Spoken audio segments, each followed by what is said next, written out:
Hi friend, मैं सचिन, हमारे study channel में आपका स्वागत है। तो आज भी हम आपके साथ पढ़ने जा रहे हैं कंपाउंड इंटरेस्ट। कंपाउंड इंटरेस्ट में आज हम पढ़ेंगे चक्रवृद्धि ब्याज और साधारण ब्याज के बीच अंतर वाला क्वेश्चन। कंपाउंड इंटरेस्ट और सिंपल इंटरेस्ट के बीच अंतर वाला जो क्वेश्चन जो होता है उसको आज हम सॉल्व करना सीखेंगे। तो चलिए शुरू करते हैं।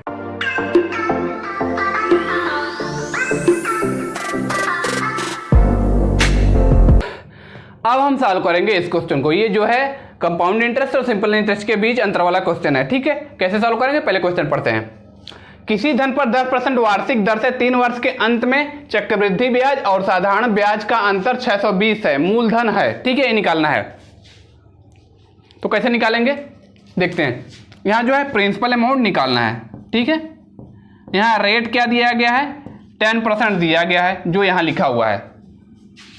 टाइम क्या दिया गया है, 3 ईयर दिया गया है जो यहाँ लिखा है। और कंपाउंड इंटरेस्ट और सिंपल इंटरेस्ट के बीच का अंतर क्या दिया गया है, चक्रवृद्धि ब्याज और साधारण ब्याज के बीच का अंतर क्या दिया गया है, 620 दिया गया है। ठीक है, अब इसको सॉल्व करना है।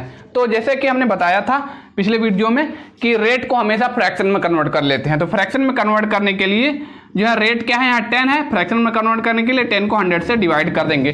तो इसको हम क्या लिख सकते हैं, 1/10 लिख सकते हैं। ठीक है, तो हम लिख लेते हैं 10% को रेट को फ्रैक्शन में हम 1/10 लिख सकते हैं। ठीक है, अब आगे सॉल्व करते हैं। इसको हम कंपाउंड इंटरेस्ट मान लेते हैं, इसको हम प्रिंसिपल अमाउंट मान लेते हैं। तो प्रिंसिपल अमाउंट का हम जो है स्क्वायर कर देंगे। ठीक है, तो 10 प्रिंसिपल अमाउंट यहाँ 10 माना गया है, तो 10 का स्क्वायर कर देंगे तो क्या आ जाएगा, 100 आ जाएगा। ठीक है, 100 आ जाएगा। प्रिंसिपल अमाउंट हमने माना है कितने ईयर के लिए, 3 ईयर के लिए निकालना है। तो 1 2 3 ईयर के लिए हम निकाल लेते हैं। ठीक है, तो पहले ईयर के लिए निकालते हैं, 100 है, यहाँ रेट क्या है 1/10 है।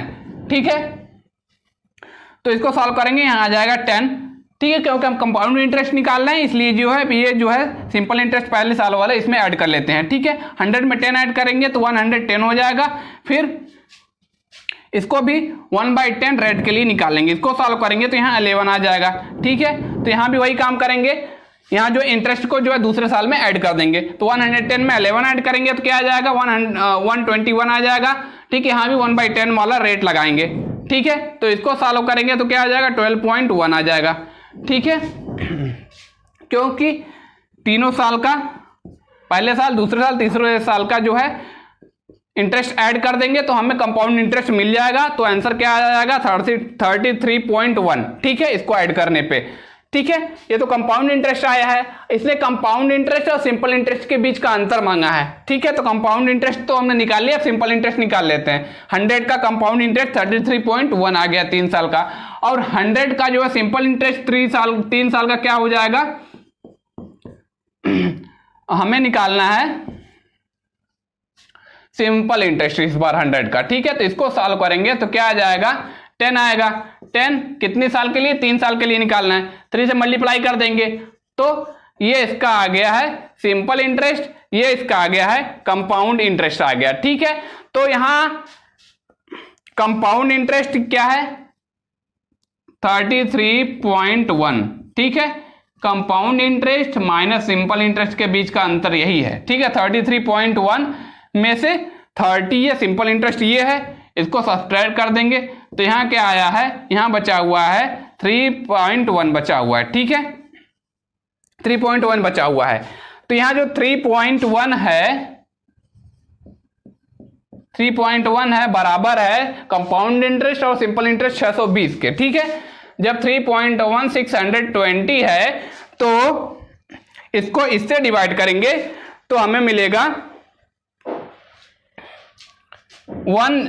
3.1 अगर 620 है, 1 जो है 200 होगा। ठीक है, जब 1 200 होगा तो फिर जो 100 कितना होगा, 100 जो सिंपल इंटरेस्ट वो है प्रिंसिपल अमाउंट है, तो 200 में अगर 100 को मल्टीप्लाई कर देंगे तो क्या आ जाएगा, तो आ जाएगा 20,000। ठीक है, ये आ गया आंसर, वो वाला है, बी वाला। ये अब सॉल्व करेंगे इस क्वेश्चन को। ये क्वेश्चन भी पिछले वाले क्वेश्चन के जैसा है। ठीक है, तो पहले पढ़ते हैं। किसी राशि पर 4% वार्षिक की दर से 2 वर्षों के साधारण ब्याज तथा चक्रवृद्धि ब्याज का अंतर 1 रुपया है, जबकि ब्याज प्रतिवर्ष संयोजित होती है वह धनराशि है। ठीक है, यहाँ भी वही निकालना है, प्रिंसिपल अमाउंट निकालना है। ठीक है, प्रिंसिपल अमाउंट यहाँ निकालना है। रेट क्या है, 4% है। टाइम क्या है, 2 ईयर है। और जो है कंपाउंड इंटरेस्ट और सिंपल इंटरेस्ट के बीच का अंतर क्या है, 1 है, यहाँ जो दिया गया है। ठीक है, तो चक्रवृद्धि ब्याज साधारण ब्याज के बीच का अंतर 1 है। ठीक है, यहाँ भी वही काम करेंगे। रेट को हम जो है फ्रैक्शन में कन्वर्ट कर लेंगे, सॉल्व करना आसान रहेगा। 4 को 100 से डिवाइड करेंगे तो क्या आ जाएगा, 25 चौका 100 हो गया। ठीक है, 1/25, 4% को 1/25 हम फ्रैक्शन में लिख सकते हैं। ठीक है, तो 1/25 ये है।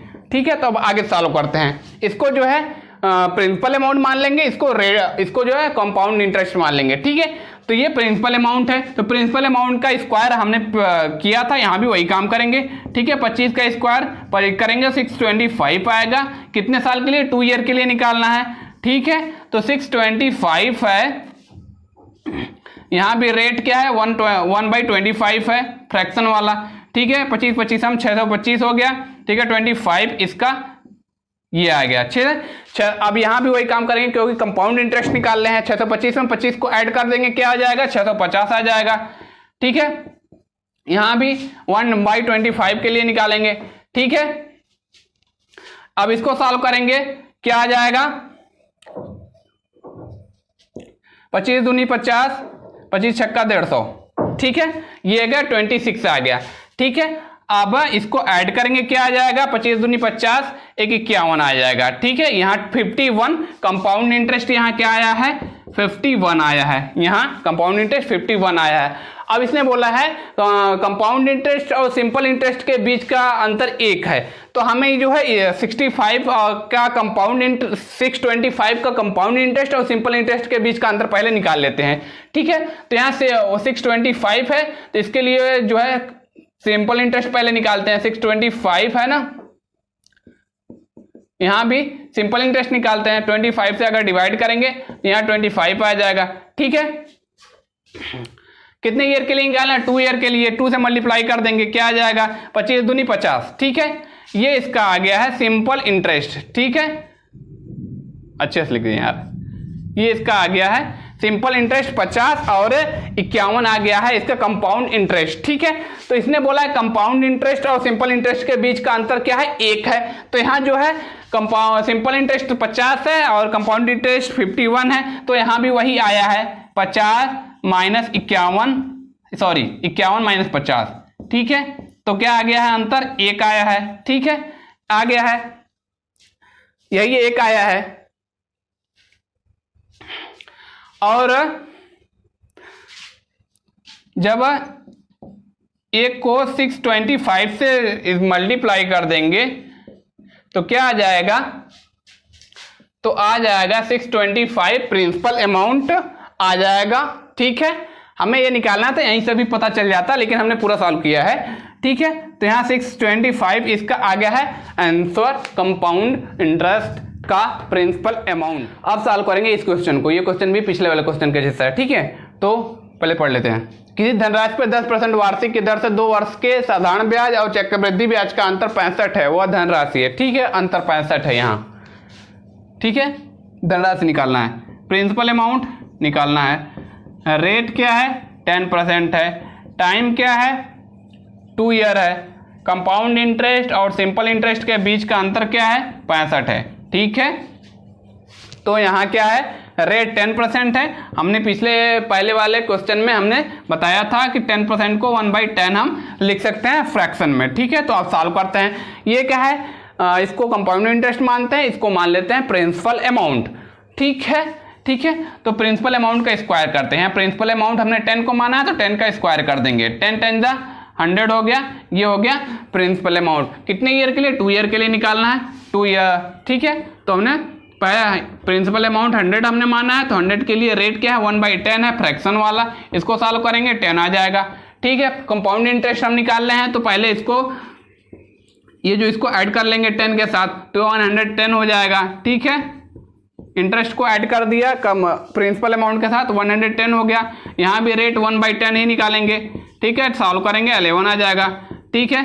तो ये वाला इंटरेस्ट और ये वाला इंटरेस्ट को ऐड करेंगे तो कंपाउंड इंटरेस्ट क्या निकल जाएगा, कंपाउंड इंटरेस्ट क्या निकल जाएगा, 10 और 11 21 आ गया, ठीक है। और इसने क्या चक्रवृद्धि ब्याज और साधारण ब्याज का अंतर बोला है, तो यहाँ कंपाउंड इंटरेस्ट मतलब चक्रवृद्धि ब्याज तो निकल गया, अब जो है वो निकालना है क्या, 100 का 10% 10 होगा, ठीक है। कितने ईयर के, 2 ईयर के लिए निकालना है, तो 20 आ गया। क्या आ गया, ये सिंपल इंटरेस्ट आ गया। सिंपल इंटरेस्ट 20 है, कंपाउंड इंटरेस्ट 21 है, ठीक है। तो इसने बोला है कि कंपाउंड इंटरेस्ट और सिंपल इंटरेस्ट के बीच का अंतर क्या है, 65 है, लेकिन यहाँ 20 है, यहाँ 21 है, तो 20 और 21 में जो है 1 का अंतर है। तो यहाँ जो है 100 के लिए कंपाउंड इंटरेस्ट और सिंपल इंटरेस्ट और कंपाउंड इंटरेस्ट के बीच का अंतर 1 है, ठीक है, क्योंकि ये 20 है, ये 21 है, 1 है, और 1 बराबर है 65 के, ठीक है, 1 बराबर है 65 के, कंपाउंड इंटरेस्ट और सिंपल इंटरेस्ट के बीच का अंतर है, ठीक है। तो यहाँ क्या है, प्रिंसिपल अमाउंट यहाँ हमें 100 माना है, जब 165 है तो 100 कितना होगा, 100 × 65 हो जाएगा, ठीक है, तो आ जाएगा 6500, ठीक है। इस तरीके से प्रिंसिपल अमाउंट अंतर वाले क्वेश्चन का निकाल सकते हैं।